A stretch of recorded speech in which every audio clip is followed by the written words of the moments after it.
asalaamualeykum wa rahmatullahi wa barakaatuhu mbokk yi ñu ñëwaat ak yéen ci waxtaan wu gàtt rek jëm ci réew mi ñu bokk ak diine ji ñu bokk ak valeur yi ñu bokk.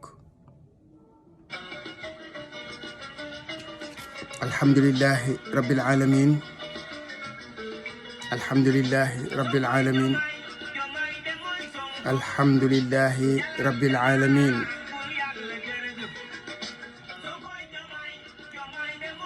sant suñu borom tabaraka wa taala.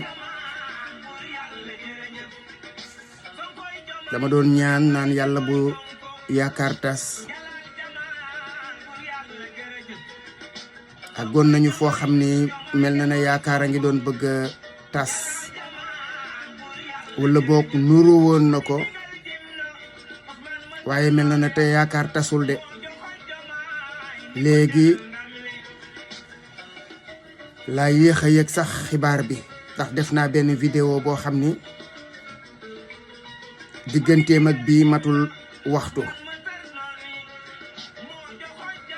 li tax ma def bii nag mooy loolu ma ubbee sant suñu boroom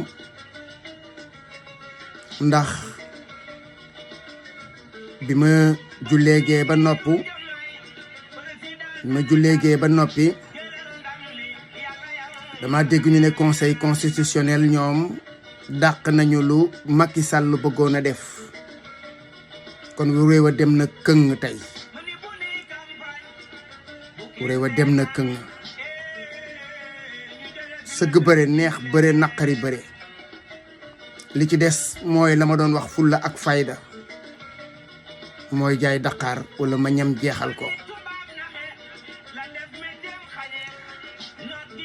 lii nga xam ne moom la conseil constitutionnel def day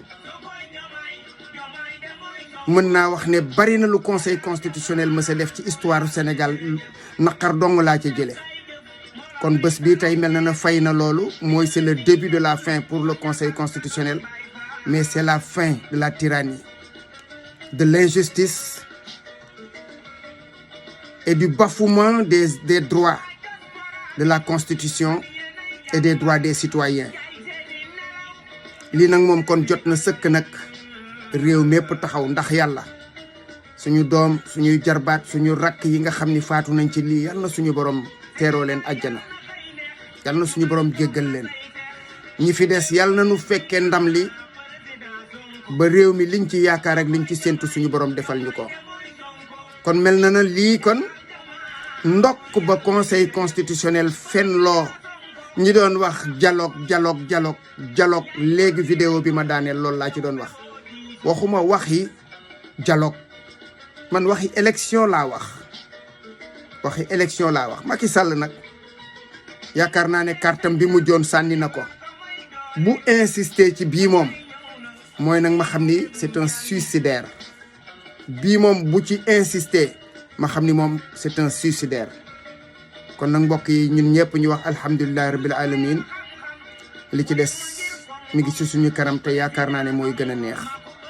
asalaamualeykum wa rahmatullahi wa barakaatu.